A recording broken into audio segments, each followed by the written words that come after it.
¡Vamos, banda!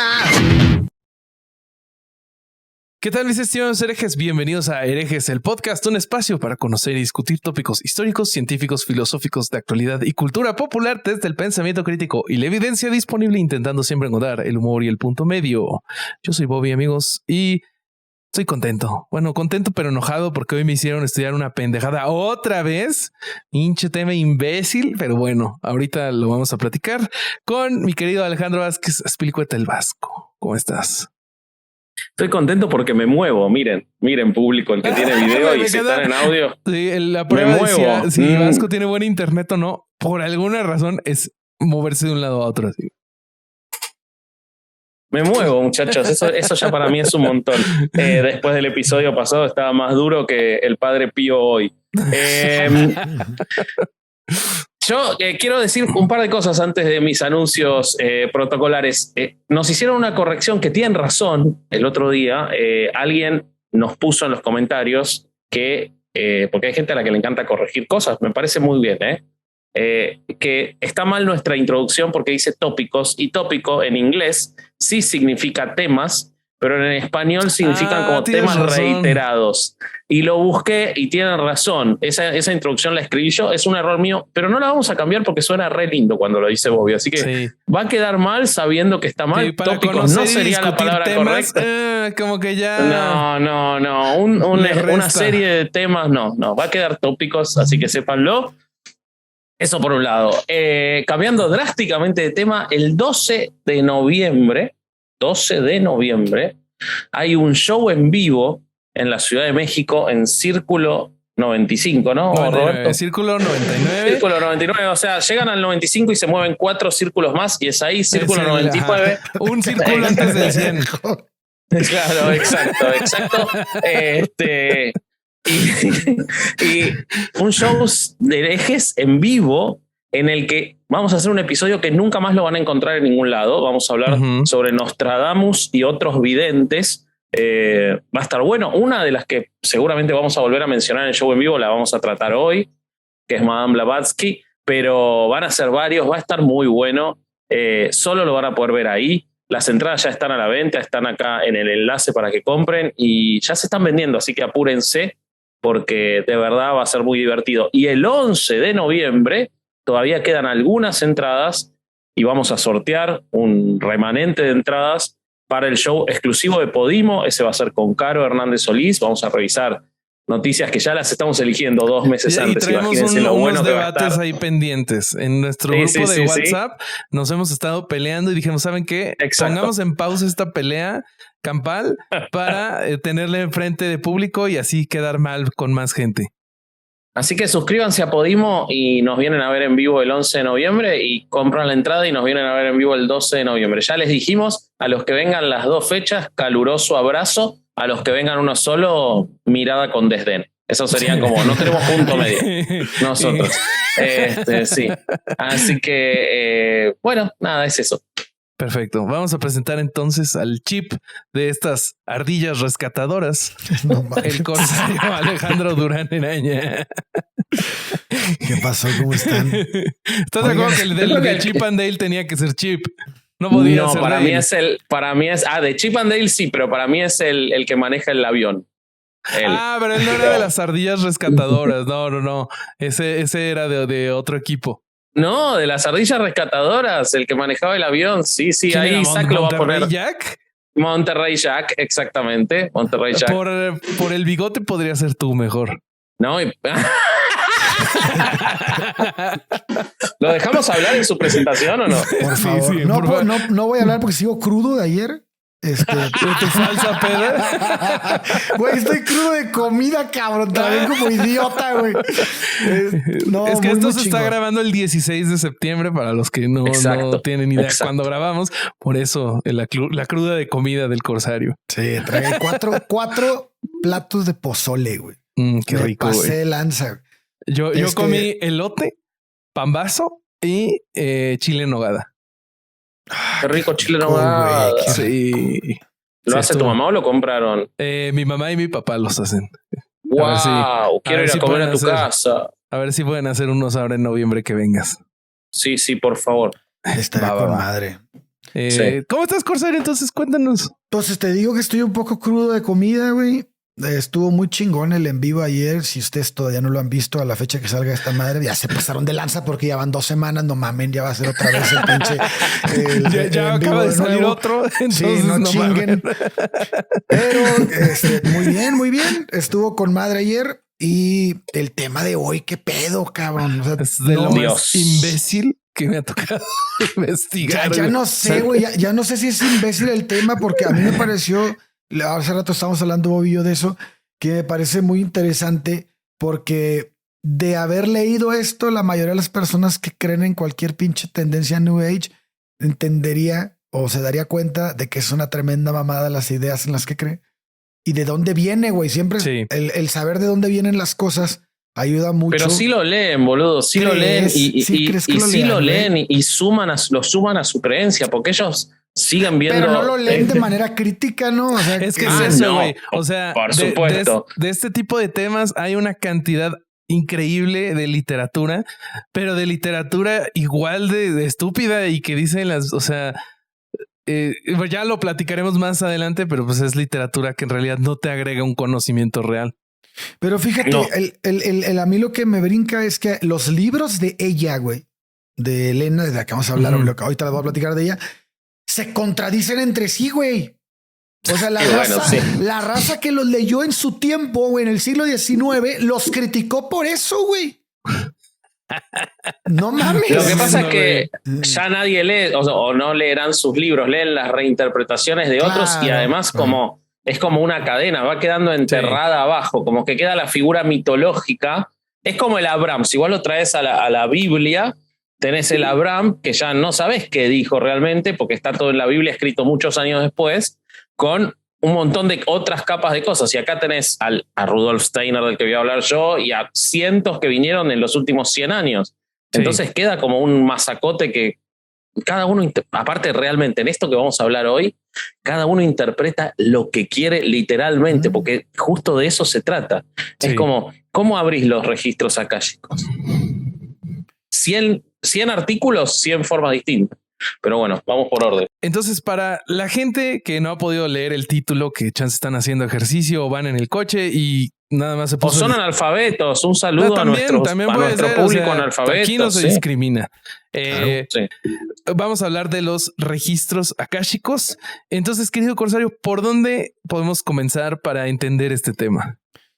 Híjole, yo creo que una de las bases y pues principios de todas estas ideas de mierda, pues que sí son, o sea, sí son.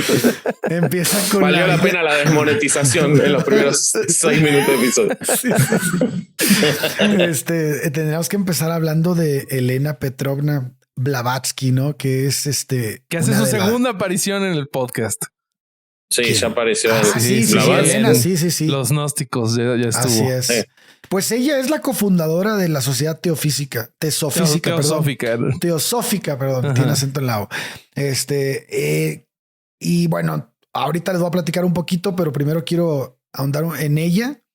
Ella es mejor conocida como Madame Blavatsky y fue, pues, para muchos una de las ocultistas más importantes del siglo XIX. Para otros fue un fraude que utilizó el engaño para aprovecharse de la ignorancia y la credulidad de la gente. Como les digo, yo creo que voy con la segunda. No sé, no estoy decidido, pero creo que voy con la segunda. Como les decía, fue la cofundadora de la Sociedad Teosófica y autora también de varias obras, ¿no? Tenemos y además que se volvieron muy famosas en su época. Sí. Fue Isis sin velo, que la escribió en 1877, La doctrina secreta de 1888. Y como les decía en la intro, hay muchas ideas que pues muestran ciertas irregularidades y contradicciones entre las historias, ¿no? Que cuentan en un libro y otro. Que incluso, si no mal recuerdo, güey, varios de sus textos, ella dice que fueron dictados por gurús desde otro punto geográfico, ¿no? No solo punto geográfico, también es dimensiones, güey. Ahí está justamente la cuestión de los registros acásicos. Claro, güey. Claro. Okay. Bueno, esta serie de dudas que les digo sobre la veracidad del trabajo de Elena se da cuando críticos empiezan a encontrar estas irregularidades y dicen, a ver, güey, qué pedo, esta madre no tiene, se está contradiciendo este libro con el otro y empiezan a hacer su crítica pública. Uh-huh. Entonces, ahí empieza a haber pedo, ¿no? Ella fallece a causa de una gripa en Londres en el 8 de mayo de 1891 y sus últimas palabras son muy importantes, cabrón, porque deja todavía una fuerza de sus ideas para la posteridad. Dijo todos los derechos reservados. Algo así, güey. Dijo, mantengan la unión, no hagan que mi última reencarnación, sea un fracaso. La última. Mira, me quedo con ego, ¿no? Qué ego, ¿no? Güey. Decir. Muy cabrón, güey. Esta es la última, ¿eh? Reencarné 70 veces, pero después de mí no hay nadie que pueda seguir con mi espíritu. Porque, claro, iba a aparecer alguno que iba tan estafador como ella, que iba a decir: yo soy la reencarnación de Madame Blavatsky. Por eso te digo que sí tiene que ver lo que dijiste, güey. O sea, como que mis derechos son reservados, cabrón. Pues mira, de verdad. Siento que lo hizo mejor que Jesucristo, güey. Sí. Bueno, tuvo más tiempo para pensarlo y estaba en mejores condiciones. Y tenía más información, sí. Sí. Y no era analfabeta, ya ves que Jesucristo no escribió nada. Ah, sí, totalmente. Bueno, ¿y entonces? Bueno, pues Elena nace de forma prematura en la medianoche entre el 30 y el 31 de julio de 1831. Su estado de salud era muy delicado, por así supuesto, que la familia decidió bautizarla justo en ese momento. En aquellos años, la idea de que los no bautizados no entraban al reino de Dios, pues era un dogma de fe muy arraigado, ¿no? Entre los creyentes. Así que, pues se apuraron, ¿no? Dijeron, no mames, hay que apurarnos con el sacramento, no se nos va a ir al limbo esta mujer. Y ahí hay que decir que según el calendario ruso, ella nació el 12 de agosto. ¿Y por qué hago una precisión aquí? Esta fecha es muy importante, güey, porque equivale a la noche de San Juan. Y según la tradición, aquellos nacidos el día de San Juan estaban dotados de un gran poder sobre las fuerzas malignas, incluyendo demonios y brujas. Entonces, desde aquí ahora empieza el pedo, güey. Es interesante porque es geográfico, porque era la noche de San Juan en Rusia, pero no en Madrid, ponele. O sea que tenían esos poderes. Solo tenían efectos en Rusia. Solo efectos en Rusia, como esas promociones de no incluye los solo estados de tal y tal. Sí, o sea, si estás en California, cagaste, ya, güey. Sí. Es muy digamos interesante. Que tenía poderes limítrofes, ¿no? Claro. No los habían registrado en todos los países los demonios. Exacto. Qué estupidez. Bueno, hay que decir que Elena no era una ciudadana cualquiera, güey. Su padre fue el coronel Peter von Hahn, que perteneció a la nobleza germano-rusa, que pues no eran nada más y nada menos que en el siglo XIX la que formaba la élite administrativa y militar en Rusia. Totalmente. Su Todos madre, los grandes generales y muchas princesas de del imperio ruso en el siglo XVIII, XIX e incluso a principios del siglo XX eran de ascendencia germana. Los vínculos entre alemanes y rusos y la aristocracia rusa siempre fue muy fuerte. Los rusos admiraban mucho, sobre todo la parte militar de los alemanes. Y creo que tuvo un matrimonio arreglado con otro general, ¿no? Ahí o algo voy así. para allá, no te me adelantes. Perdón, me adelanté desde el capítulo pasado de Blavatsky. Te dije que no le dijeras eso, güey. Bueno, la madre de ella fue Elena Fadeyeva, una novelista feminista que pertenecía también a una familia noble, que eran los Dolgorukov. Ella murió de tisis a los 28 años, cuando Elena tenía 11. Su hermana Vera fue escritora de novelas de fantasía y de ocultismo, y su abuela fue la princesa Elena Dolgorukov, que ella era una botánica y escritora. Okay. Tenía un primo también que era... Eso no es tan llamativo, ¿no? Es bastante común, digo. Sí. Pero a lo que voy es que tenía la fuerza que tenía la familia era buena, era poderosa. Su primo hermano, el primo hermano de Elena era Sergei Witte, no sé cómo se pronuncia esa madre, pero él era un primer ministro él fue primer ministro bajo el reinado del zar Nicolás II. Entonces, pues tenía tenía así como que fuerza, había poder en la familia. Había poder. A los 17 años, en 1848, Elena se casa con lo que decía Bobby, con el vicegobernador de la provincia de Ereván, Nikifor Vasilievich Blavatsky, que es el que le da el apellido, ¿no? Después. Que era 23 años mayor que ella, güey. Ella acepta el matrimonio nada más para independizarse de la familia. Y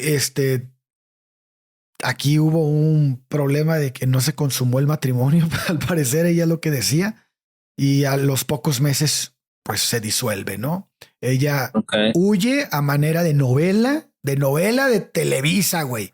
Se agarra un caballo y se va a cruzar las montañas hasta llegar a casa de su abuelo. Me lo imagino así como un videoclip con música de Alejandro Fernández.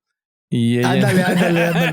cabalgando a pelo mientras huye de puede ser así, o puede ser imaginar como la corrida de Lord of the Rings de los tres así por todo el pinche monte durante 3 días. Cuando van correteando a los orcos. Sí, ándale así, güey, una madre así. O puede ser cualquier novela de Tolstoy, ¿no? Ya que estamos con los rusos que les encanta el drama, porque la realidad es que viven así. O sea, suena muy creíble. Si desde cualquier otro país te digo, lo inventó pero siendo rusos tienen el auto ahí y el caballo a pelo y eligen el caballo a pelo para que sea más dramático. Claro, exactamente. Porque así, lágrimas en el aire. Así viven, boludo. Así. Y hace 1 metro y a 1 kilómetro y le roban toda la comida y el agua. Esas cosas que le pasan a los rusos en toda la historia. Claro. Okay. Pues al poco tiempo que llega a casa de su abuelo en Tiflis, ella empieza pues vive ahí un rato, pero después empieza a hacer sus viajes, a lo que le llama viajes iniciáticos. Esto la lleva a Egipto, a Turquía, a Grecia, al Tíbet. Bueno, eso dice ella. Y en estos lugares es donde ella se pone en contacto con un saber ancestral. Ella así le llama. Uh-huh. Y además, pues que estaba guardado por algunos maestros que en ese lugar estaban. Entonces ella como que empieza... Pero aquí hay muchas cosas donde dices, güey, ¿sí eran maestros físicos o eran maestros pues de pensamiento y de sueños? Porque ella dice que tenía contacto con seres de otras dimensiones, güey. Entonces uno ya ahí no alcanza, al menos siento que hasta este momento sí conoció como gurús, güey, de esos lugares. Sí. En estos viajes también estaba acompañada de un explorador naturista norteamericano llamado Albert Rawson, que era masón, y él también estaba muy interesado en todo esto del esoterismo. Bueno, pues a partir de ese momento, Elena afirma que se encuentra en un viaje espiritual. Y ese viaje espiritual lo tiene bajo dirección de un maestro hindú. Pues a partir de este momento, Elena Blavatsky afirma que pues empieza a embarcarse en un viaje de búsqueda espiritual bajo la dirección de un maestro hindú que se le aparecen sueños y visiones, pero dice que esto ocurre desde su infancia, güey. Entonces... Yo recuerdo que también ella en la infancia decía que tenía poderes como de telequinéticos, ¿no? De mover cosas. Pero lo dice ya en su adultez, güey. Ah, ok. Qué raro. Ella se refiere a... Claro, güey. Claro. Si no hubiera hecho 130 capítulos de herejes, me sorprendería, boludo. Pero además da un lugar específico. Obviamente, ya sabemos que la gente que cree en estas cosas o que intenta vender estas ideas empieza a dar como pruebas específicas para que su versión sea más creíble, güey. Entonces ella dice, no, este güey se me apareció en la calle, en una calle de Londres en 1851 mientras paseaba con mi papá. Entonces, yo no solo lo veía en sueños y en visiones, sino que lo vi físicamente. Y entonces este maestro sería un iniciado en el Rajput, que fue conocido como no era un ente desconocido entre la raza que se dedicaba a esto, sino que luego se volvió muy famoso entre los teósofos. Estaba vivo ese maestro cuando le enseñaba a ella. No, güey, era un güey que aparecía en visiones, pero según esto se le aparecía a muchas personas, güey. A los todas las veces que fue maestro era en apariciones. Sí, ese güey era un maestro, virtual para los del TEC. Sí. Era un IT. Sí, güey. Los teósofos decían que este güey sí existía y que era Mahatma M o Maestro Moria. Ok. Así lo llamaban. Pero, bueno, cuando ella empieza a hacer este tipo de afirmaciones, pues la raza obviamente dice, no seas mamón, güey. En 1874 empiezan a poner en duda todo lo que ella afirmaba. Ella ya estaba viviendo en Estados Unidos. Y me estoy adelantando un poco a su historia, pero para que vean cómo estuvo el pedo. Concede una entrevista en prensa y ella le dicen, a ver, güey, pues demuestra que habla con él, güey, y dinos qué chingados dice. Y en lugar de hablar lenguaje alienígena y hacerle la mamada, no puede demostrarlo. Entonces, pues obviamente no se le ocurre. O sea que vos decís que es alguien que sí creía alegaba. en eso. Pero es alguien que alegaba que había una cierta capacidad que venía del hinduismo o de la India, pero cuando se le pidió que lo pruebe en ese momento no lo pudo hacer. No lo pudo hacer. Y esto, pues, y aquí es donde aparece James Randi, güey. James Randi, que ya lo hemos hablado. Estaba vivo. Tenemos un episodio. En 1860. Ya estaba vivo Randy. No me sorprendería. Siempre estuvo vivo Randy. Sí, apareció y ya era viejo. No solo apareció, ya tenía 90 años Randy. De hecho, una de las primeras creaciones de Chabelo. Una de las primeras creaciones de Chabelo fue James Randi. Claro, güey. Entonces, no, bueno, más por eso les dije que me estaba adelantado tantito en cuanto a la entrevista de prensa. Y después, James Randi, que es un investigador, para la raza que no ha escuchado el episodio con el queridísimo Conde Fabregat. Vayan a escucharlo. Vayan a escucharlo, de fraudes paranormales. Él hace una enciclopedia, ¿no? Que es la de quejas, fraudes y engaños de lo oculto y lo sobrenatural. Y es donde él habla de Blavatsky, ¿no? Que había desempeñado durante esa época, pues realmente oficios de maestra de piano, jinete de circo y de ayudante de un medium. Y fue como ayudante de este medium, claro, donde ella obtiene todas las habilidades para engañar, ¿no? Para estafar a la gente. Dice que había aprendido diversos trucos en donde ella podría emplear y simular apariciones fantasmagóricas y fenómenos sobrenaturales a sus clientes. Bueno, ese es como brevario cultural. Ahí le tiró y por favor, si pueden leer lo que escribió nuestro querido James Randi, pues sería de mucha ayuda para ustedes. Bueno, no vamos a seguir el episodio hasta que ustedes no lean. Acá los esperamos. Lean. Vamos. Aquí esperamos. 2 horas después. Bueno, pues llega el año de 1871. Le valió verga nuestro chiste. Acá Isaac, podés editar a Isaac acá para poner un silencio de 1 hora y media antes de que siga Alejandro. Nos vamos a quedar, congela el corsario que no se escucha nada de lo que él dice. La única forma en que eso puede funcionar es que ese silencio no sea un silencio total, sino una mujer cabalgando por un bosque o así. Ah, ok, llorando. Todo el tiempo, 1 hora y media. Un éxito va a ser este episodio. Bueno, pues en 1871, Madame Blavatsky funda ya había fundado ya la Sociedad Espiritista en la ciudad del Cairo, güey, que fue su primer intento por armarse una secta, ¿no? No le puedo llamar de otra manera. Su changarro. Sí, su negocio. Y esto, güey, con la finalidad de estudiar fenómenos mentales. Pero esta pinche sociedad, pues, tiene pedos financieros, güey.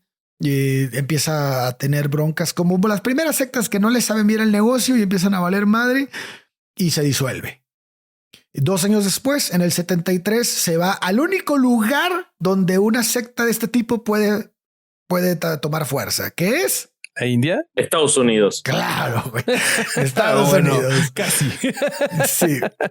Y ahí se establece y empieza a continuar sus trabajos como medium. En 1874 conoce a Henry Steele, que es un abogado, que también es experto en agricultura y era un coronel retirado y que le mamaban estos temas, güey. Entonces, junto a él, en 1875,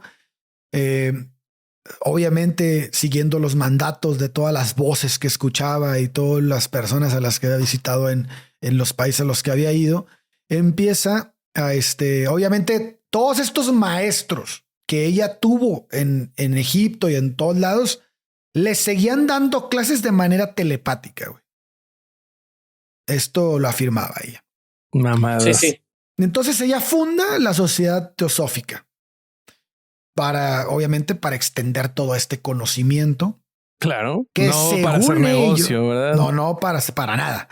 La idea principal era que estas premisas, estos principios iban a superar la dicotomía ciencia-religión. Entonces ella decía que las creencias tradicionales iban a quedar atrás a partir de este saber oculto, ¿no? Porque era procedente de India. Posteriormente, estos socios van a trasladar su sede desde Nueva York hasta el barrio de Adyar, en Chennai, al sur de la India, que es el lugar donde hoy en día continúa pues ejerciendo las prácticas estas raras que tenían. La fama de la teosofía siempre se apoyó sobre los libros escritos por Helena. Hasta el día de hoy lo sigue haciendo. Y creció en su momento muchísimo, se hizo viral, prácticamente tan viral que llegó hasta pues ser creencia de muchas personas que marcaron el rumbo de la historia, como fue Thomas Alva Edison. Uh-huh. Y Arthur Conan Doyle. Y el Tercer Reich también llegó para allá. Ahorita vamos a contar esa parte. Sí, sí. Y bueno, tan viral que ella murió de gripe, ¿no? Sí, claro, pero porque ya dijo, ya les voy a dejar el changarro a ustedes. Esta es mi última reencarnación. Ya estoy cansada. Denle. Ella pasa por varios pues denunciantes, ¿no? Hay unos seguidores que es la Sociedad de la Investigación Psíquica, que es la que empieza a cuestionar en Londres a la Sociedad Teosófica. Porque, bueno, la Sociedad Teosófica tuvo que abandonar India porque también en India fue denunciada como fraude a ella, directamente a ella, no a la sociedad. Y entonces huye, se va a Londres y en Londres aparece la Sociedad para la Investigación Psíquica que dice, oigan, no mamen, estos son puros fraudes. Fíjate, ¿no? Es como pelea de inválidos. Sí, güey.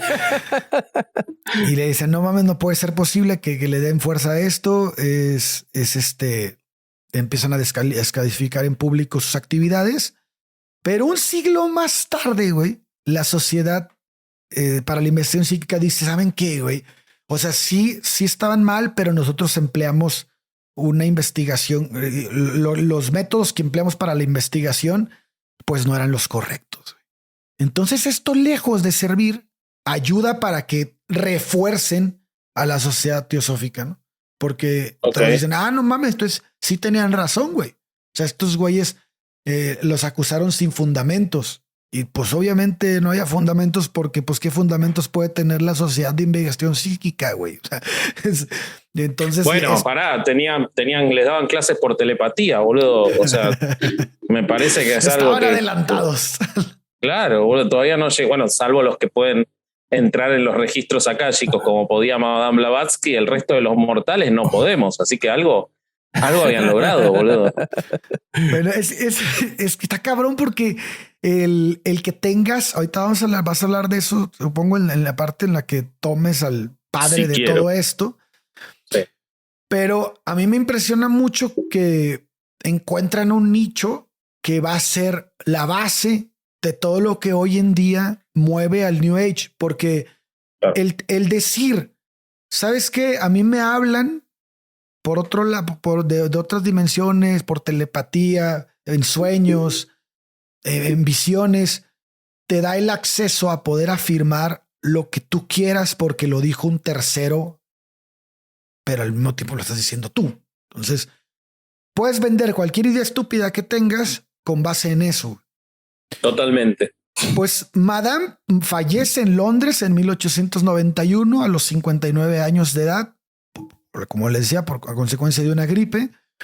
Tras su muerte... Es que la telepatía nadie lo cuenta, porque solo te cuentan las cosas buenas de la telepatía, pero la telepatía provoca mucha oxidación en el cuerpo. Yo también puedo inventar. O sea, si ellos pueden inventar, yo también. La telepatía, vos sabés que provoca mucha oxidación en el organismo. Intoxica. Entonces, no, o sea, te va deteriorando. Vos telepateás y está todo lindo, qué lindo, veo a mi gurú y todo, pero el cuerpo se va deteriorando. Entonces después te agarra una gripe y te morís a los 50 años porque estás muy gastado. Claro. La telepatía gasta. Así que, de hecho, hay gente que propone que la telepatía venga con anuncios como los cigarrillos, así con imágenes de un telépata con gripe muerto y cosas así, porque te chinga el sistema inmune y así. Exacto. En los libros de Deepak Chopra, ¿no? Claro, güey. Claro. Más gente debería hablar de esto.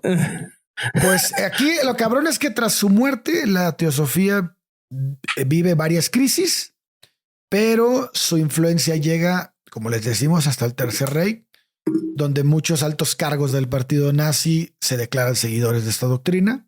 Sí. La huella de Helena ha quedado hasta nuestros días, pues clavada en todos los movimientos New Age que tenemos. Hay un libro de nuestro querido Mauricio José Schwartz que se llama La izquierda del Feng Shui, donde justo hace una crítica de esto. Lo voy a leer, es un pedacito chiquito. La doctrina de Madame Blavatsky sentó las bases para numerosos movimientos que vinieron después, como gran parte de la contracultura de los 60 y todo el movimiento New Age. Blavatsky logró la hazaña de doble pensar, de rechazar parte de la ciencia moderna. Se declaró antidarwinista, por ejemplo, y de asumir como verdad otras partes que resultaban convenientes a su cosmogonía manufacturada. Entonces, exacto, tienen varias tareas para leer hoy. Esperamos su reporte antes del episodio que viene. La verdad que lo que vos comentás es así 100%, ¿vale? Ella sentó las bases de lo que hoy se ha disgregado en un montón de corrientes del New Age. De hecho, bromeaba Bobby con que la habíamos nombrado ya en otro episodio y eso no es accidental. Hay muchos de los temas de la nueva espiritualidad, del nuevo ocultismo, de las ciencias ocultas, que todo está muy fundamentado en la escuela teosófica. Y yo me voy a concentrar para poder encuadrar bien el episodio dentro de los registros akáshicos y todo esto que ella ya esboza cuando habla de toda esta posibilidad de comunicaciones telepáticas y de acceder a la información sin tenerla a la vista, sin haberla aprendido, sino recibirla de otros lugares. Todo esto, quien termina de darle más forma y quien termina de explotarlo es un filósofo austríaco llamado Rudolf Steiner, de quien seguramente han oído hablar por un montón de cosas.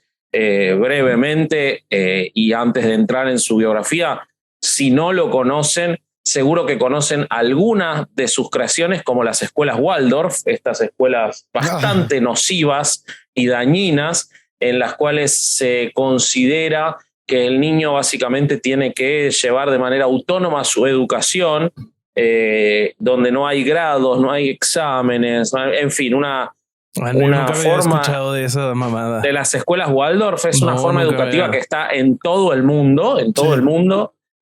Son muy caras, son muy famosas, son en general para gente snob de mucho dinero, y tienen parte de una premisa válida, que es que hay que impulsar tanto la educación, digamos, intelectual como la artística, pero de ahí se va a que, por ejemplo, los chicos no tienen que aprender a leer y escribir hasta los 7 u 8 años. Esto ha llevado a que en muchos lugares tengan que adaptar su sistema al sistema educativo tradicional, o a que en muchos lugares sean ilegales, porque realmente no enseñan, pero sin embargo son muy famosas. También Rudolf Steiner creó la agricultura biodinámica, que seguramente lo oyeron nombrar. En Argentina ha tenido bastante aceptación, sobre todo en el campo de la vitivinicultura. Es de nuevo parte de... Eso es algo que tenía Steiner. Steiner era un tipo muy inteligente, ahora lo van a ver, pero yo no sé si era un estafador, un fumado o las dos cosas, porque él de su inteligencia y de datos que podían ser certeros, se iba a cualquier lado. A la mierda. Y como era muy inteligente, lo podía justificar muy bien. La agricultura biodinámica parte de la idea de que los elementos no actúan de manera aislada, cosa que es real y que tienen profunda evidencia científica en los siglos XX y XXI acerca de la agricultura. El trabajo de determinadas plantas o cultivos que juntos funcionan mejor que por separado, cosas así. Lo que pasa es que Steiner le agregó los ciclos lunares y astrología y la forma en la que tiene que ser el cultivo, y que hay que decir oraciones. Es decir, partía de cosas que podían tener un sesgo científico a irse a cualquier lado, o un rasgo científico a irse a cualquier lado. Vasco, él también tiene que ver esto con la, pienso yo, que con toda su base de su pensamiento, que reside también en el panteísmo, ¿no, güey? O sea, sí, sin duda que sí, tiene que ver con su época, tiene que ver con una época, claro, de la que Blavatsky también es parte responsable e irresponsable, las dos cosas, en la cual, con la caída de las religiones tradicionales, porque cuando pensamos que las religiones tradicionales cayeron ahora en el siglo XXI, eso ha sido cíclico y ha pasado muchas veces. El espiritismo, el panteísmo, el deísmo tuvieron un crecimiento muy fuerte a fines del siglo XIX, principios del siglo XX, sobre todo en Europa, y eso llevó a que personas como esta, que tenían un hambre intelectual muy fuerte, se fueran para ese lado. No es el único caso. Hay un caso que a mí siempre me pareció muy paradigmático y en un punto muy lamentable, que nunca la nombramos, no sé por qué, que es Annie Besant. No sé si oyeron hablar de ella. No conozco, no. Annie Besant fue, a fines del siglo XIX, era una militante por el ateísmo, una militante por los derechos de las mujeres muy avanzada, proto-marxista, defendía la autodeterminación de la India, por ejemplo, de Irlanda, siendo ella inglesa, se divorció muy joven, una mujer súper moderna, escritora, que cuando conoce a Madame Blavatsky se vuelve teosofista, y termina dejando de lado todas las fundaciones por el ateísmo que tenía, porque termina en sus últimos años en el teosofismo. Incluso termina siendo presidente de la Sociedad Teosófica de Inglaterra. No. ¿Por qué? Por esta búsqueda. O sea, había que lo hablamos siempre cuando hablamos de las pseudociencias y todo esto. Hay un hambre y una necesidad que, cuando no está bien sustentada, te termina llevando a estas cosas. Bueno, Steiner fue víctima y victimario de esto, pero no quiero extenderme mucho en él. Vamos a decir solamente que nació en 1861 y murió en 1925 en Suiza, donde todavía hoy está su fundación. Él lo que fundó es la Escuela Antroposófica. La Escuela Antroposófica es la seguidora directa de la escuela teosófica. La antroposofia, según él la define, es una idea de que el hombre tiene la capacidad en sí mismo de lograr alcanzar la totalidad del conocimiento a partir de su propio desarrollo intuitivo. ¿Okay? Para él, la intuición es el elemento más importante. Y esto, que es un rasgo determinante de la antroposofia, es también algo muy peligroso, porque él, siendo una persona muy inteligente, yo me tomé el trabajo de leer el primer capítulo de su libro La ciencia del oculto, en el que él defiende que el ocultismo puede ser una ciencia, porque no toda la ciencia debe estar limitada a lo que vemos, y que existe otro mundo que no puede ser percibido por los sentidos, pero que eso no implica que no exista. Lo que implica es que el método científico no puede aplicársele. Ahora, ¿dónde escuchas cuando eso? vos, O sea, cuando una vos te vas, cosa completamente infalsificable. no seas malo, te pido por favor. Cuando uno se va a la intuición, ya es como, ¿y qué vas a hacer? ¿Cómo es contrastable? ¿Cómo podés negarlo? De hecho, lo que él defiende en este primer capítulo de su libro, de La ciencia del oculto, es que existen tres tipos de personas. El que solo quiere ir al ocultismo, al que él critica mucho, que es toda esta gente que niega la ciencia, pero acepta cualquier cosa que sea pseudociencia, como por ejemplo los antivacunas o los terraplanistas. Ellos eran objeto de crítica por parte de Steiner, pero también eran objeto de crítica quienes solo querían aceptar lo que podía ser percibido por los sentidos y contrastable mediante el método científico. Para él estaban casi en un pie de igualdad. Para él, la gente que más posibilidades tenía y que eran los que podían recibir toda esta escuela antroposófica eran los que estaban en el medio, los que por supuesto que aceptaban el método científico, pero también estaban dispuestos a entender que la intuición nos podía llevar a lugares más allá. Y entonces, en todo esto y en todas las falopas que escribió, él encuentra lo que él define como las crónicas de Akasha. Y de acá viene lo de los registros acásicos. Si bien Madame Blavatsky ya había hablado de Akasha, el que lo termina de definir es el propio Steiner. Y vamos a ver qué es Akasha o de dónde viene esta palabra. El principio vital en el hinduismo y el budismo que impregna todo lo que existe y todo el espacio del universo es la Akasha, que es un término en sánscrito que significa el espacio que todo lo penetra. Así le decían éter, también, ¿no? Claro, así le decían a Durán en Tampico también cuando era soltero. En el hinduismo, el Akasha... Durán... En el espacio que todo lo penetra. Sí. Durán penetra Durán. Todos los espacios. No sé. Sí, el espacio que todo lo penetra es como un autogol, ¿no? Claro, sí.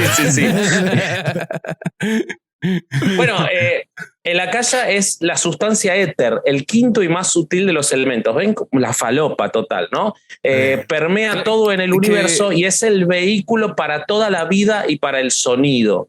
Okay. Que para entonces, eso es, o sea, en esos términos, ellos seguían pensando que solo habían 4 elementos, ¿no? Y que, claro, por supuesto. O sea, la tabla periódica se la pasaban por el arco del triunfo, toda la química no servía para nada, eran 4 y con 5 medio elementos. Alquimistas. Ándale, bueno, entonces ellos dicen que los registros acásicos, que ahora voy a explicar cómo los definió Steiner y cómo los siguen definiendo hasta hoy, porque realmente no están definidos, estaban construidos de este Akasha, de este elemento. Entonces, ¿qué son para la antroposofia? Para la antroposofia, los registros acásicos son la suma de todo lo que el hombre en todas sus reencarnaciones ha hecho, dicho o incluso pensado, y esto incluye sus sueños, sus ideas, la imaginación, su imaginación, sus arrepentimientos, todo está registrado ahí. Y entonces, profundizando en lo que Madame Blavatsky ya había referido, ellos dicen que si uno puede ingresar en estos registros akáshicos, no solo puede conocer lo que ocurrió en el pasado, sino obtener información para mejorar su presente y llegar a su verdadero objetivo vital, que eso es lo que hacen los registros akáshicos. Entonces, acá voy a leer una página de registros akáshicos para que ustedes puedan ver con más certeza a qué se refiere. Dice: existe una expresión muy conocida que es "a las palabras se las lleva el viento". Pertenece a la voz popular y esta normalmente habla con voz sabia. Ya empezamos mal, ¿no? Pero bueno, en este caso concreto, no obstante, el Vox Populi se equivoca. A las palabras no se las lleva el viento. De hecho, tampoco se borran con el tiempo ni se pierden una vez pronunciadas. No solo todo lo que dijimos, sino también todo lo que pensamos, lo que sentimos e hicimos queda registrado. Y de cada palabra pronunciada, de cada pensamiento, acto y sentimiento que una vez nos perteneció y salió de nuestro ser, somos responsables. Pero si todo queda registrado, ¿dónde se guarda? ¿Cómo se almacenan semejantes registros? ¿Es posible que exista un lugar capaz de albergar la memoria de lo que somos? No. Digo, la respuesta es sí. Todo queda grabado en la memoria más amplia y completa que jamás hemos imaginado. Un compendio de todo lo que somos y que llamamos los registros akáshicos. Es como la nube de Apple. Sí, güey, ha de ver como un planeta con forma de disco duro y ahí se guarda todo. Los registros akáshicos, para ellos, no son algo novedoso. Ellos consideran que en distintas culturas se los ha nombrado como el libro de la vida, como el libro del alma. Hay incluso en la cultura maya un registro de un libro en el que se habla de toda la vida también. Y ellos dicen que todas estas culturas tenían acceso a los registros akáshicos y solamente no sabían nombrarlo o lo nombraban de otras maneras. Fíjense cómo, volviendo a un segundo a la antroposofía, que abarcó y abarca, porque sigue existiendo la fundación y es muy rica y publica muchas cosas, muy rica de dinero, ¿no? Pero, por ejemplo, la medicina antroposófica habla de los sistemas rítmicos y de cómo las fuerzas espirituales, esto les va a sonar de algún otro episodio de herejes, son las que generan las enfermedades. Y que entonces, si nosotros podemos ingresar a estos registros, podemos ingresar a conocer todo lo que nos ocurrió espiritualmente, de dónde hicimos, qué hicimos, a quién enojamos y todo eso, podemos ayudar a nuestra salud. ¿Ok? Ay, esto entonces, es lo de... ya sé quién... O sea, sí... ¿Cómo se llamaba ese tema? Lo tengo en la punta de la lengua. Pero biodescodificación, ¿no? Claro, es biodescodificación. Sí, es la biodescodificación. Es que la biodescodificación toma mucho de Rudolf Steiner. Bueno, Steiner lo que decía es que existe una vida que podemos ver y más allá de eso hay otra, tipo la dimensión desconocida. Ahora, nunca se dedicó a explicar específicamente qué había y eso dio campo para que se abra este tema después de su muerte en 1925 a muchos lugares. Quiero hacer una pequeña aclaración o ampliación de lo que dijo Ale antes de seguir con el tema de los registros akáshicos sobre el Tercer Reich. Es real, Steiner murió en 1925, muchos nazis, principalmente Adolf Hitler. Cuando hagamos el segundo episodio sobre las reliquias de Cristo, seguramente vamos a hablar de todas las que buscaba juntar Hitler, que eso ocurrió porque era un fanático del ocultismo, él y muchos de sus altos mandos. Pero Steiner no era, por supuesto que no era nazi, porque murió muchos años antes del nazismo, pero estaba en contra de los nacionalismos y estaba en contra del antisemitismo y de la discriminación. Iba en contra de su filosofía. O sea, cuando muchas veces se habla de que Steiner tiene que ver con el nazismo, en realidad eso es adjudicable a los nazis y no a Steiner. Él no hizo nada. O sea, de todas las pendejadas que hizo, esa no es una. De todas las idioteces que hizo y de todos los inventos que hizo, uno no fue defender la superioridad racial, o al menos yo no lo encontré, más bien encontré muchas cosas en contrario de eso. ¿Ibas a decir algo, Rob? Que también Steiner escribió su propio evangelio, ¿no? Sí, claro, también. Sí. Bueno, él hizo una mamada, güey. O sea, yo encontré que Que el tipo enfocaba todo desde lo espiritual. Encontré que el tipo, según esto, por medio de los registros akáshicos, conoció, según esto, obviamente, a Jesucristo. Y entonces en este libro que él titula El Quinto Evangelio, él redactó todos sus aprendizajes directamente de el máster, en persona, del máster Jesucristo. No, el Máster Muñoz. Creí que el Máster Muñoz, dije, wow. El Máster Muñoz. El güey también conocía los registros y viajó. Entonces, antes de que veamos la parte científica de todo esto, que por supuesto esto está todo sustentado científicamente, hay gente que ha probado que existen los registros akáshicos, no sé ni por qué lo tratamos en Herejes el podcast, Bobby nos va a contar sobre eso, pero yo les voy a explicar cómo se consultan los registros akáshicos. Y acá volví a confirmar sus USBs para poder bajar su información, amigos. Hay algo que hoy pensaba mientras preparaba el episodio. Viste que cuando algo funciona efectivamente, vos decís, bueno, a ver, ¿cómo funciona el motor de un coche? El motor de un coche funciona de determinada manera. Yo no tengo ni puta idea de cómo funciona un motor de un coche, pero sé que los ingenieros que lo saben hacer lo hacen de una manera. No es que el ingeniero se levanta un día y dice, bueno, yo voy a usar las mismas partes, pero de distinta forma y va a funcionar el motor. No, así no funciona la técnica, la ingeniería, la ciencia. La medicina, cuando vos tenés una determinada enfermedad, se da un tratamiento y a distintas personas le funciona el tratamiento, ¿no? Cuando es una pseudociencia, cada uno de los que la ejecuta de manera distinta, sin dar explicaciones y sin decir por qué es distinto que el otro que lo hace al lado, y logra llegar al mismo resultado mágicamente. O sea, no hay un procedimiento, no te lo explican, no se estructura, y sin embargo ellos dicen que funciona. Y así es como se consultan los registros akáshicos. Por ejemplo, acá les voy a leer textual de una página que hace consulta de registros akáshicos. En el pasado, ya valió verga. Tan solo las almas altamente evolucionadas eran capaces de consultar los registros y obtener información de ellos. Por Madame Blavatsky, por ejemplo. ¿Fuente?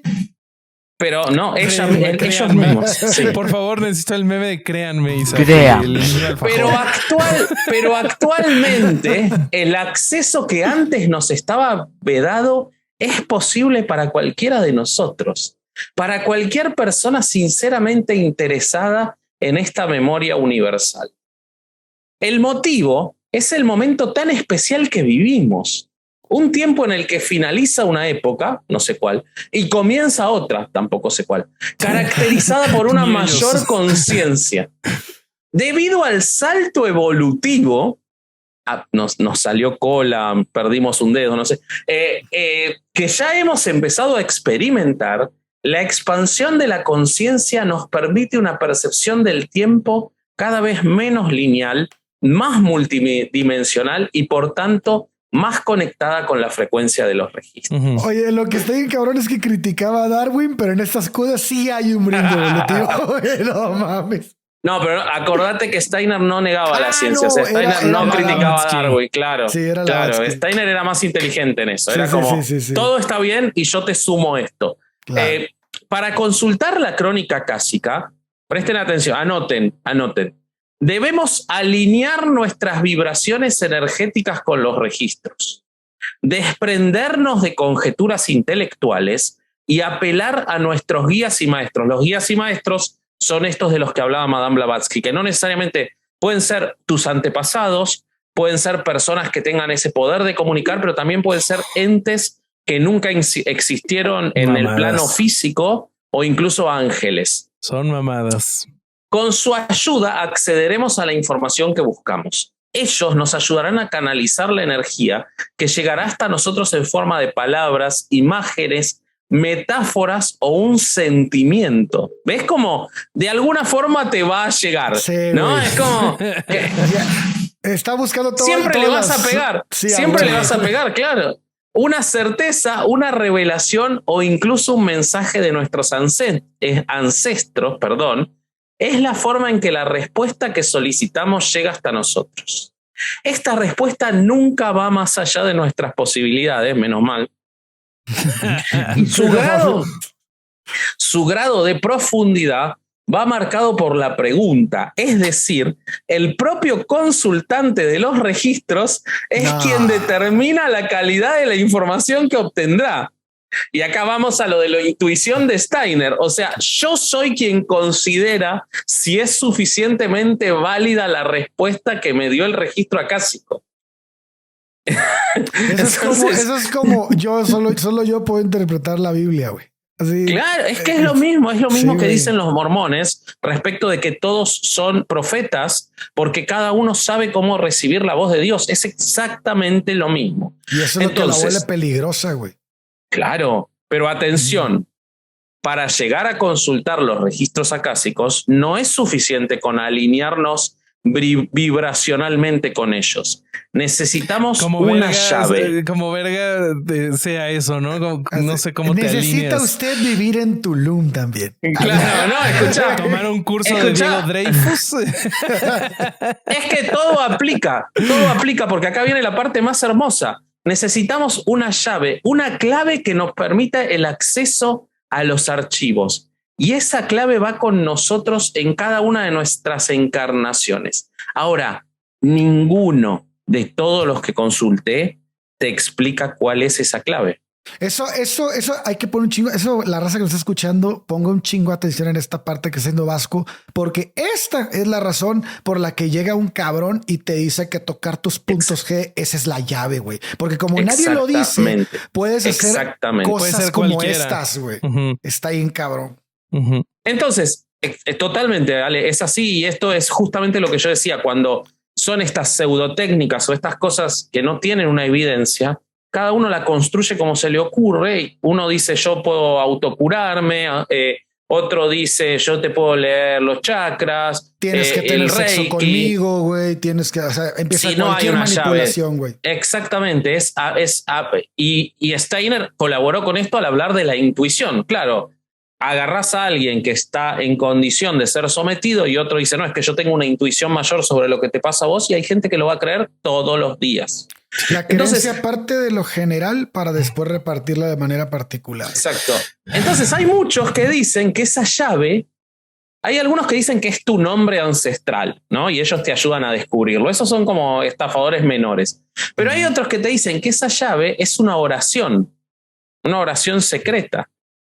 Pero el problema es que cuando vos te metés a indagar cuál es esa oración, aparecen los otros que te dicen, bueno, vos te crees que por más que no tengas la oración perfecta, no se te van a abrir los registros acásicos. Entonces queda abierto a cualquier oración ya ahora. Claro. Pero por ejemplo, voy a leer esto de otra página de gente que da cursos reikis en madrid.com. Por favor, si después de escuchar todo esto están en Madrid y quieren un curso, es info@cursosreiki-en-madrid.com. ¿Ok? ¿Cuál es la mejor oración para abrirte los registros acásicos? Que entre paréntesis, el Corsario en Tampico tenía muchas oraciones para abrir, pero no eran registros acásicos. Es otra de las preguntas del millón que me hacéis. Y yo te devuelvo la pregunta. ¿Tú crees que todo depende de una simple oración? ¿Crees que tus guías no te van a escuchar? Los guías, estos subentes, ¿no? Estas entidades que existen en otro plano, ¿no te van a escuchar si no recitas una oración perfecta? Pues eso, todos los caminos conducen a Roma, y para abrir tus registros acásicos hay miles de oraciones. ¿Cómo puede ser? ¿Cómo puede ser que para entrar a un plano donde está la biblioteca de todo lo que la humanidad pensó, sintió, dijo, imaginó y soñó, sea tan fácil como miles de oraciones? Es increíble. O sea, para poder separar el átomo se necesita un proceso absolutamente estricto y complejo, y para entrar en el registro de todo lo que alguna vez se pensó hay miles de oraciones. Es impresionante los chantas que son. Justo ahorita que ya traes al tema a gente que actualmente cree en esto y da cursos, yo me encontré a una señora que justo hace el esfuerzo como para decir que no toda la gente que te vende estos cursos es legítima, ¿no? Y una de las cosas que ella dice, sí, por supuesto. Una de las cosas que dice que de verdad me encantó es que todo influye en los registros akáshicos, ¿no? Incluso tu imaginación, que es lo que decía hace rato. Entonces, uno tiene que tener cuidado cuando consulta los registros akáshicos de que es muy posible que lo que estés viendo sea lo que te imaginaste y que no hay manera de distinguir lo que realmente está en los registros y lo que te estás imaginando. Entonces, pues no sé. ¿Qué está pasando? Ahora, el sistema de archivo es muy básico, boludo, que no distinguen una carpeta imaginado. ¿Habrá bibliotecaria o será como futuro, pasado? No, como el gusano no de sé. Toy Story, güey, así. Bueno, para canalizar información de tus registros akáshicos no es cuestión de recitar una oración preciosa llena de florituras. Tus maestros, guías y seres queridos son unos seres de luz que te aman incondicionalmente y desean lo mejor para ti, con lo que, como tú comprenderás, la oración no es importante. Para recibir respuestas de tu... Me imagino como una oración bien simple, así como de esas del libro de español de primer año, así el niño juega con la pelota y ya se abre. Se abre todo el registro acásico, ¿no? Dios, mamón. Ay, Dios. Y entonces ella pasa a decir que lo importante es las vibraciones y ponerlas en el mismo canal. Lo que el otro dijo que no era suficiente, para ella es lo más trascendental. Pero en fin, era para mostrar un poco las contradicciones y lo banal de todo esto. Quiero cerrar antes de pasar a la parte científica, que otra de las que escuché, no me acuerdo cómo era, pero lo voy a dejar en las fuentes, decía que es muy importante, como todo lo que hacemos, pensamos, decimos, va a los registros acásicos y después va a condicionar a nuestras próximas reencarnaciones. Siempre, esto es para vos, Durán, que no haces caso a estas cosas. A ver. Siempre hay que vibrar alto. Porque si vos no vibras alto, ay, Dios mío, y vibras bajo, eso va a repercutir negativamente. Entonces, siempre, si se van a llevar un consejo de Herejes el podcast cuando pasen los años y ya nadie nos escuche y estemos muertos, o sea, en 5 años, recuerden que vibren alto, por favor. ¿Okay? Cómprense un buen vibrador. Dios mío. Y con esto quiero el contraste científico, Bobby. Por favor, decime que todo esto sí funciona. Pues mira, según Ervin Laszlo, quien nació el 12 de junio de 1932 y aún está con vida, según tengo entendido, con 90 años. Pues mira, este señor es más conocido por su trabajo en conciencia cuántica y en el campo akáshico. Claro. Pero es un físico, ¿no? Es un físico diplomado. Sí. O sea, es un señor que sí tiene títulos importantes en campos científicos. Y pues su libro más conocido lo publicó en 2004, que se llama La ciencia y el campo akáshico, una teoría integral de todo, en donde... de todo. Sí, The Theory of Everything. Bueno, pues mira, ¿ves cómo explicábamos hace rato que la akasha era este espacio que todo lo penetra? Pues este señor con su pues dijo, pues que está en todos lados, y con su conocimiento en física cuántica dijo, pues es que todo el cosmos está ocupado por vacío cuántico, que pues en teoría sí es cierto, ¿no? Pero lo que él dice es que este vacío cuántico es la energía y es en donde se está almacenando todo el tiempo esta información de todo lo que hacemos, decimos, pensamos, imaginamos. Y pues ahí es donde pues les tengo malas noticias, porque el señor pasa de la ciencia a la imaginación y claro, no logra probar lo segundo, ¿no? Él parte de algo real para algo inventado. Y eso hay alguna forma de falacia ahí, ¿no? Esa es una... es más que falacia, es una de las prácticas más comunes en la pseudociencia, mi querido Vazquy. Y justo estuve investigando, o sea, cómo carajos es que, o sea, se repite este patrón de las pseudociencias, y me encontré un discurso que dio Richard Feynman en 1974 en Caltech. en donde hace para mí la analogía perfecta de cómo opera la pseudociencia para convencer gente de que funciona. No sé si alguna vez han leído o han escuchado o visto, pero en el Océano Pacífico Sur existen territorios en los que durante la Segunda Guerra Mundial se establecieron diferentes aeródromos y bases aéreas de las partes que peleaban. Y pues constantemente llegaban aviones con buenas provisiones, buenos materiales que a los nativos les servían mucho. Entonces, al terminar la Segunda Guerra Mundial, estos nativos que estaban ahí presentes y que aprovechaban que les llegaba comida, que les llegaban medicinas, pues dijeron, güey, se fueron y no nos dejaron nada, hay que hacer algo para que vuelvan. Y entonces ellos, de haber estado observando cómo era que operaban estas bases, usando palos, piedras, lo que tenían, comenzaron a armar pistas de aterrizaje con fuego, iluminando ambos lados, antenas. Hay aviones hasta hechos como de follaje y palos. Wow. Y tienen torres de control donde sientan a una persona con pedazos de bambú en la cabeza que simulan ser unos audífonos. Estas personas tienen la esperanza de que al replicar esto de manera perfecta van a volver a venir los aviones a traerles cargamentos, elementos que les sirven, valiosos. Y pues obviamente esto no funciona. Está bien chingón esto que estás diciendo, porque este es el fundamento para sostener creencias tan estúpidas como la teoría del antiguo astronauta, güey.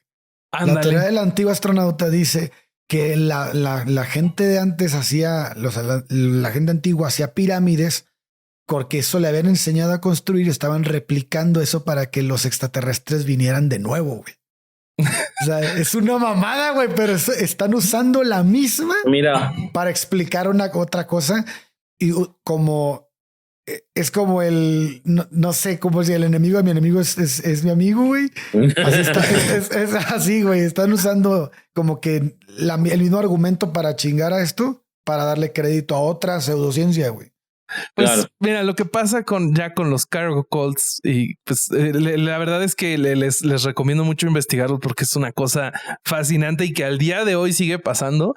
A Feynman esto se le parecía una situación completamente análoga a cómo funcionan las pseudociencias. Quienes hacen la pseudociencia muchas veces tienen lenguaje muy científico, como acabamos de ver. O sea, gente hablando de evolución, de vibraciones, frecuencias, usan títulos similares a los que tienen quienes hacen ciencia real. Por ejemplo, ¿se acuerdan cuando hablamos de aceites esenciales? D. Gary Young, haciendo como que la D es de doctor, pero es de Donald. Y pues muchas veces tienen sus propias revistas o en este caso sus libros donde publican sus teorías científicas. Pero a pesar de que replican de manera casi perfecta lo que hace la ciencia por encimita, su ciencia no funciona. De esta ciencia no hay progreso, no hay descubrimientos, no hay curas. Entonces, en el cargo de los cultos de cargamentos existe un total desconocimiento de cómo funciona la aviación y el comercio internacional. Y por parte de las pseudociencias, lo que no entienden es cómo funciona el método científico. Y como no lo entienden, no tienen ningún tipo de rigor al hacer la investigación que están haciendo. Por ejemplo, lo que dice Feynman es que en la ciencia real se reportan los errores. O sea, y no solo los aciertos. Quien hace ciencia intenta dar toda la información sobre sus descubrimientos para que quien la encuentre la pueda juzgar con base en los méritos de toda la investigación, lo bueno, lo malo, los errores. O sea, incluso se reporta dentro de un experimento que intenta replicar otro. ¿Qué errores se cometieron en continuidad? Y lo que vemos en contraste en la pseudociencia, solo se publican los aciertos. O sea, quien es un pseudocientífico te va a decir cómo llegó sin ningún tipo de tropiezo hasta la iluminación.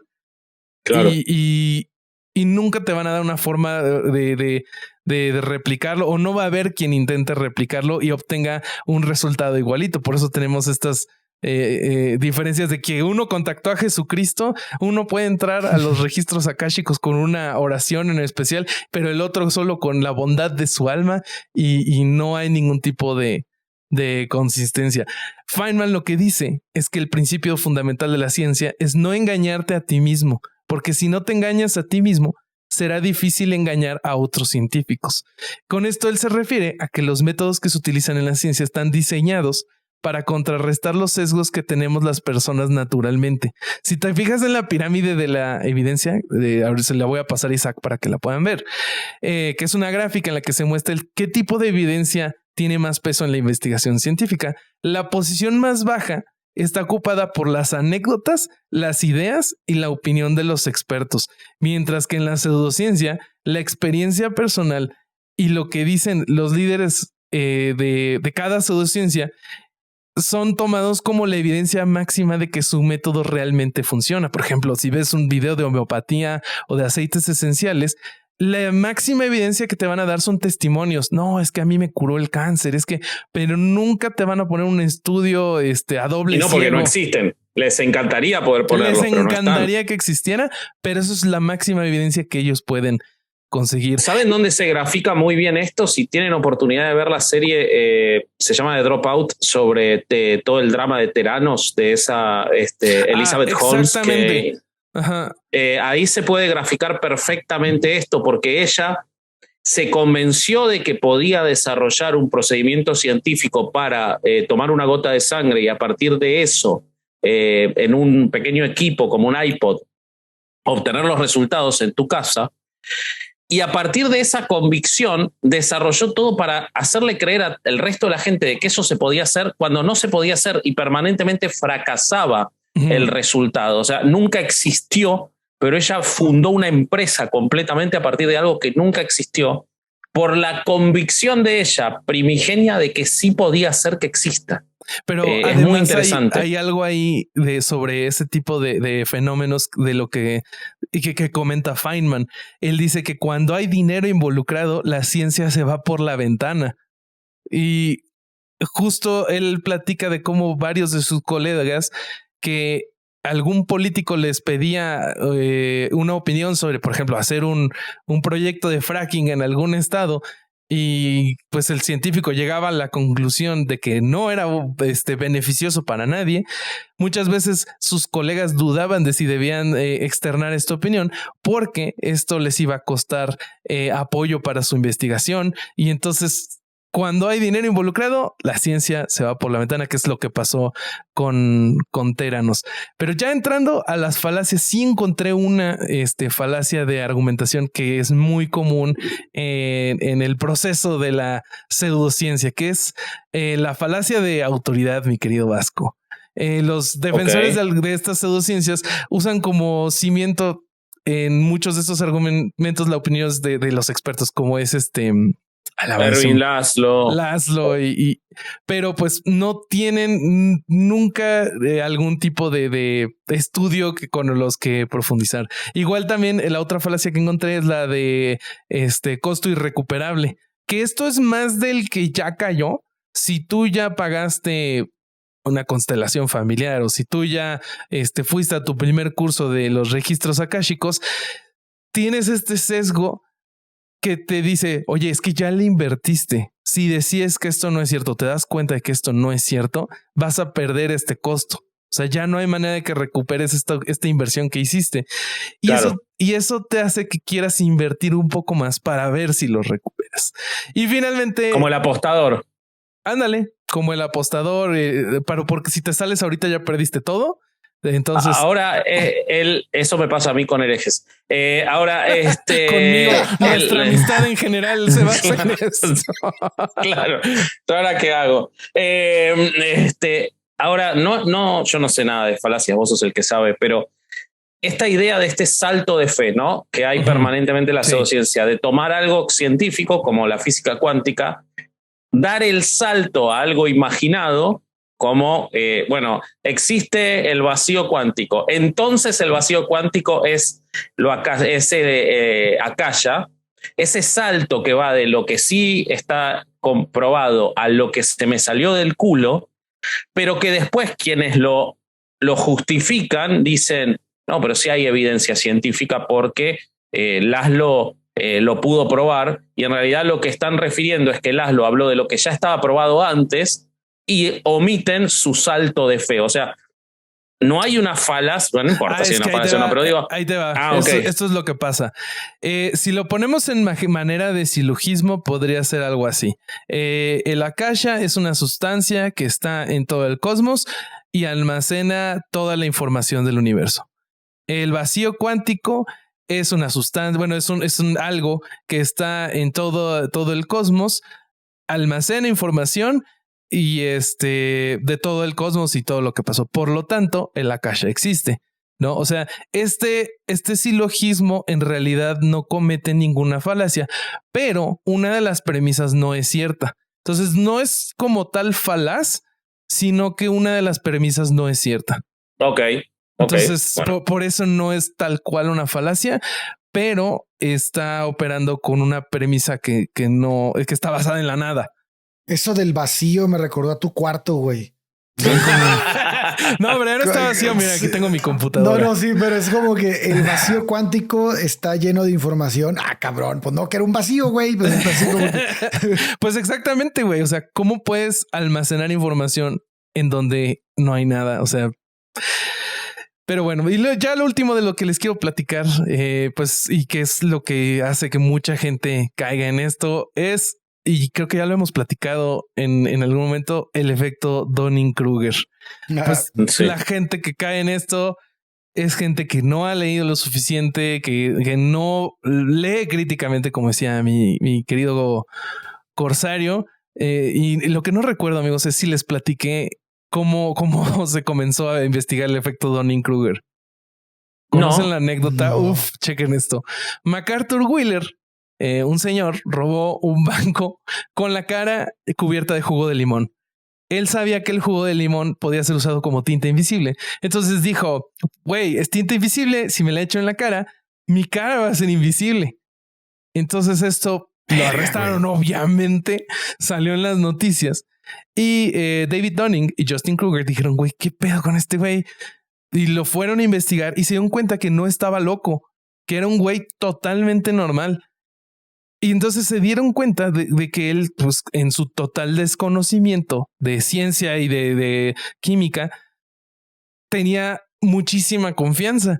Entonces ahí se dieron cuenta de que cuando alguien no tiene nada de conocimiento de un área, pues está en la ignorancia. Pero cuando alguien gana un poquito de conocimiento en un área, su confianza se va al cielo. Entonces, quien es casi totalmente ignorante de un tema tiene muchísima confianza de que lo domina. Y eso es lo que le pasa a la gente que empieza a caer en las pseudociencias. Como no conocen lo suficiente, no saben que está mal y no saben distinguir lo que está bien de lo que está mal. Y así es como los envuelven. Y de ahí viene la confianza de donde escriben estas tonterías y de donde Deepak Chopra hace sus videos. Güey, pero también creo que está esa parte del quiero que sea cierto.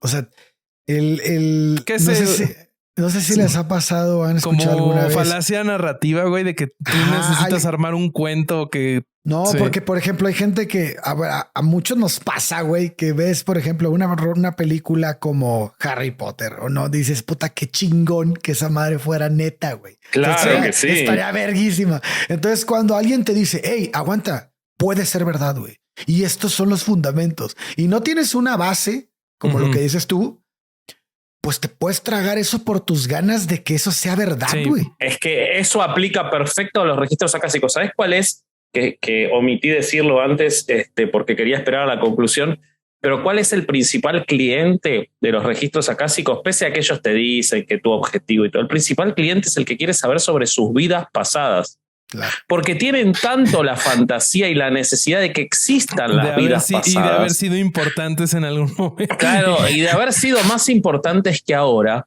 Que ya dan un chiste de eso, ¿no? De que todos fueron... no sé. Alguien, no me acuerdo quién tenía un chiste. Sí, todos fueron Napoleón y Cleopatra. Todos fueron Napoleón y Cleopatra. Guerreros espartanos, princesas. Sí. Nadie lavaba baños en otras vidas. Pero como tienen esa necesidad, ya ni siquiera se lo plantean. Es como, las vidas pasadas existen. Ahora, ¿cómo accedo a ellas? ¿Cómo lo justifico? Y alguien te dice, no, hay un registro de todo lo que ocurrió. Obviamente ahí están tus vidas pasadas también. Sí. Y entonces esa gente va a consultar los registros acásicos por eso. Entonces, yo creo que uno no puede dejar de decirle a la gente, o por lo menos es nuestra obligación, es primero chequear si hay alguna evidencia sustentable de que hubo vidas pasadas antes de dar el paso más allá de ir a leer cuál es. Porque te vas a encontrar con la dolorosa sorpresa de que probablemente no hubo ninguna vida pasada, de que la reencarnación no tiene ninguna evidencia y de que entonces todo eso es lamentablemente una pérdida de tiempo y una excusa para no enfrentar la vida que ahora tenés y que evidentemente no te gusta. Tal vez hay que ir a terapia, amigos. Tal vez el día que te des cuenta que tu vida es corta y penosa, te empezarás a comportar mejor. Se empezarán a comportar mejor los unos con los otros. Ay, qué bonito, güey. Pues totalmente. Yo creo que, como dijo Feynman, al primero que no tienes que engañar es a ti mismo. Y si no te engañas tú, va a ser imposible o mucho más difícil que llegue algún otro tarado a querer aprovecharse de ti por ese engaño que te hiciste a ti mismo. Entonces, así es. No lo hagan, amigos. Bueno, no crean en mamadas. Suscríbanse al Patreon de Herejes el Podcast, en donde tenemos más de 200 contenidos, roast y revisión, los editoriales exclusivas de Caro Hernández Solís, Emputada. Tenemos también, así se llaman, tenemos también muchos detrás de escena, cosas que no quedan en los episodios porque se nos hacen muy largos, entrevistas, hay de todo en nuestro Patreon, así que suscríbanse, ya dijimos que se suscriban a Podimo porque pueden venir al show, pero además porque hay más de 20 episodios exclusivos de lo mejor que hicimos en Herejes. Si no me creen, vayan a ver en este canal Crímenes en el Vaticano. Voy a aprovechar esto que estás diciendo porque he visto varias veces en los comentarios que dicen ¿cuál es la diferencia entre Patreon y Podimo? Ahí les va, amigos. En Patreon el contenido es más como detrás de escenas. Son clips muchas veces más cortos y sobre producción. Acá es donde si tienen ganas de apoyar el programa en sí, esta es la plataforma. Podimo tiene temporadas exclusivas. Entonces, si les gustan mucho los capítulos que ya hacemos y que ustedes ya tienen de manera gratuita y tienen ganas de tener acceso a unos cuantos más, entonces vayan a Podimo. Y si de verdad nos quieren, vayan a ambos. Ese es... Sí, yo diría que vayan a ambos. Sí. Exactamente. Y que compren el merch que está en staymetal666.mitienda9.com. La verdadera manera de abrir los registros akáshicos es así, te suscribes esa es la oración, staymetal666. Y compras merch y vas a los shows. Y también le das a la campanita, te suscribís y nos seguís en corsario.hereje, vasco.hereje, bobby.hereje, en Twitter. Y en Facebook te subas a los herejes podescuchas y las seguís a las libres pensadoras o libres pecadoras. Las libres pecadoras. Sí. Un beso a Romy. Así que eso, y el ¿no? TikTok de herejes. También tenemos y el TikTok de herejes. TikTok, que no me lo sé. Y escuchen Averiados, otro podcast de Sonoro que lo conduce un hombre muy atractivo, aunque muy desagradable, que es Chubi, por borracho. Pues bueno, está. Listo, vámonos. Listo, este fue otro domingo de no ir a misa y escuchar Herejes el podcast. Fuímonos. Besotes. Adiós. Casero Podcast se hace audio. ¡Chavos, banda!